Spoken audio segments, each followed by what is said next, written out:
does. Yeah, absolutely. And it's my 3 favorite colors. The KBM logo is red, white, and blue. So is the Lucas logo. Everyone. So, yeah, it works. It flows.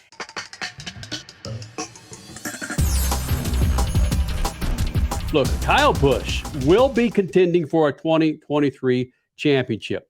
He's flying those Lucas Oil colors at California Speedway. What does he do? He goes out and wins the race for Richard Childress Racing. A lot of people doubted that he would do that. Crasher had a chance to catch up with Kyle Busch just before a California Speedway race and win.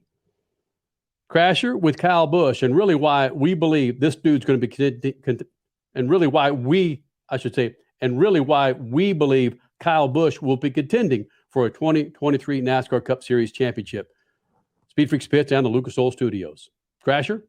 You talk about how this is old asphalt. It's been worn in. It's been a couple of decades now. But you were good on here the minute you unloaded in 2001 in the truck. Yeah. And what was that? You didn't have 2-mile experience. Why was this track so good for you from the get-go? I don't know. I think a little bit of it was certainly me talking with Kurt, getting some advice from him. When he came here and he ran the Truck Series race in 2000, he was super fast. I believe he won.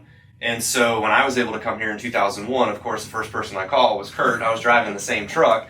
And so, so I was like, okay, what do I got to do? Give me some secrets of what it's going to take to be quick here. And so he gave me some pointers, and we went out there first practice. Yeah, we were super fast, and we led the way. And then the second practice, we led the way, and then I wasn't able to qualify or race. All the rest of that, with the age change and all that, is history. But just having that mentality of being able to come here and be quick right out of the gate was certainly beneficial. It was good. And then, we won a few Xfinity races here, won a few Cup races here, obviously. Won the truck races that were here. When I was able to come back and race trucks, I think we swept both of those. So, it's been a great place. So you said that Kurt helped you when you were younger, just getting to know this track. Mm-hmm. How is this, your new team, Richard Childress Racing, how have they helped you with the Chevy? Because last year you were in the Toyota. Yeah. Still some differences. How have they helped you with that setup for this weekend? The biggest thing is obviously simulator time. Just being able to get in the sim and kind of figure it out and see what kind of setups they have and what the car feels like.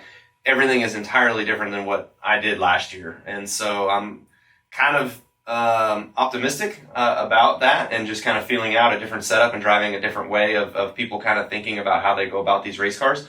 And so that's been really interesting to me, and learning with Randall and the guys on the team and trying to come up with a comfortable feel for me. Reddick last year, he loves to drive a loose car. He's a dirt guy, so he likes to feel that right rear. I'm a pavement guy more so than not, so I like to feel the right front tire a little bit more. So we've got a few differences on the car, but it still drove real well in the sim compared to some of the other guys that I felt.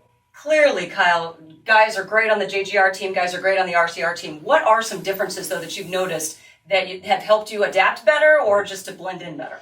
Yeah, there's pluses and minuses to both sides, and really trying to take the pluses of both sides and further along the team that I'm with now with RCR and Chevrolet. So, the dynamic between how Toyota does things and Chevy does things is different, but Chevy's kind of coming the Toyota way a little bit, and I've obviously been able to kind of help foster that a little bit more here lately. Which has been good, and they've also hired some people over the off season, and they're really ramping up the engineering group and the technical center and all that in Charlotte. So it's been really good. Being with RCR as well too, and just kind of seeing the team dynamic. All these teams are so good, and you now kind of see it and understand it because the people that are at all of these places are so good. It's difficult to win these Cup races. It's more difficult than anything.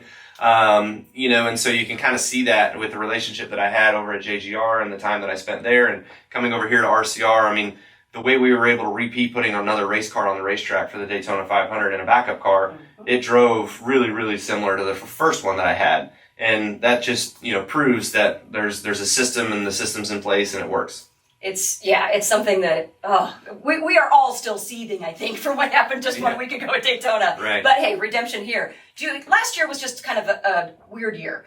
Do you have a chip on your shoulder? I know drivers like Martin Truex Jr. said he's coming in this season mad. Do you feel like that? Because actually what I see from you, outside looking in, you look really happy. Yeah. Well, no, it's just I think it's really cool to be in a place where you're wanted and accepted, and you have an opportunity to go out there and achieve. And so far, we literally had a legit shot to win the Clash. We had a legit shot to win our duel. We had a legit shot to win the Daytona 500. So, barring different circumstances in all three of those races, we could be 3 for 3 right now. But again, for how close everything is and the parity that you have within the cars, but also great people on all these teams, it's hard to come out on top. You have to be perfect, and there's a little bit of luck that has to go your way as well too. So it'd be nice to find a little bit of the luck truck and buy some. But we'll see what California Speedway has in store for us this time around, and I'm excited about driving the Lucas Oil Chevrolet Camaro, getting out there and making sure it's fast like last year. I'll get to that wrap in just a second, but what is it when you have like down moments, like Daytona? I'm seething still. Yeah. But how do you compartmentalize that and put it away? I mean, I know you're a pro, you've done this for decades, but it's sometimes easier said than done. It is, but you can't change what's happened, so that's kind of the easiest thing, I guess, and learning from Brexton and his racing and what he's doing, you can kind of see how he's mad about stuff and how he'll carry it on for a little while. And I'm like, buddy, but we can't change it. Like, it is what it is. You can be mad at it or mad at the other person or yourself or me or whatever it might be, but we're not going to change the result today. So we're just going to have to, put that to the side, learn from it, go on and focus into the next race and get better at the next one. So your son is teaching you. Yeah, I mean, I knew that already, but it's definitely, shining a better light on it because I see it from another perspective. Well, something that has been fun, at least over this last offseason, I was paying more attention to you on social media than I have in the past. And there's just something about Samantha bringing this out of you, this personality. Yeah. You might need to work on some dance moves. I'm just going to say. No, trust me, I don't. That's the thing. We keep doing some of these cool videos and stuff like that, which is neat, and we have a great time being able to do that and poke fun at one another a little bit. Yeah. So it's been fun. But part of that is fatherhood too, right? Mm-hmm. It seems like you are a more reserved, more relaxed Kyle Busch than maybe when you first started in 2001, like we were talking about. Yeah, no, I guess, being here for so long, being in the sport, I'm fiery, driven, passionate, want to go out. You have to be good. And that's what people don't understand sometimes. Right. And so you don't take anything but winning, right? Yeah. And so to me, with Brexton and kind of getting him into racing and getting him used to it, I wasn't really taught that there is more to racing than just winning. And so we're all trying to have a good time while doing it. And so I feel like there's kind of a little bit different perspective on it now. But trust me, that I still don't not want to go out there and win. That's first and foremost. We know we got to get trophies. Yes, absolutely. All right, let's talk about this wrap, this Lucas Oil wrap. We knew it was coming down the pike. We were seeing the renderings and getting all excited about it. But the fans went nuts. Yeah. What is it about? I mean, we change wraps on cars all the time. This one is getting a little more attention than I expected, than I think most people expected. Why do you think that is? Might be a little bit of the KFB factor, I guess. I don't know. That's where we lie. So, no, I mean, I think everybody's kind of excited about it. I remember the years of watching Carl Renazetter, and the Lucas Oil Truck and the Off-Road Series and the Lucas Oil Off-Road Truck Series and all that stuff. So trust me, I've been around the racing parts and just enough of the industry for a while that I'm excited about a new chance and a new opportunity of getting out there with a new sponsor for me and being a part with the Lucas brand. Yeah, and it's clean. Everything just looks nice on it. It does, yeah, absolutely. And it's my 3 favorite colors. The KBM logo is red, white, and blue. So is the Lucas logo. Everyone. So, yeah, it works. It flows. You just said it. Lucas works. Okay, real quick before I let you go. You had a chance at F1. You turned it down. It was a great decision to turn it down because that company went defunct.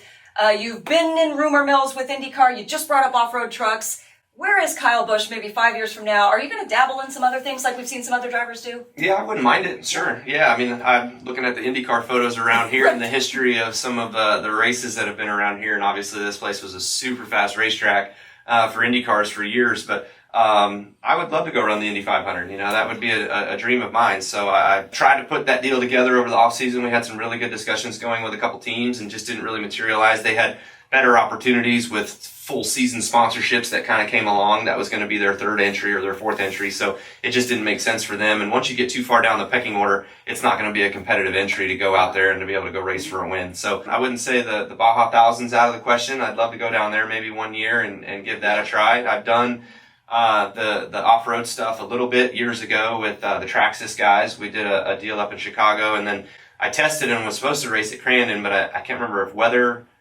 prohibited that or something, but I didn't get a chance to go race there, but I tested there and it was badass. It was fun.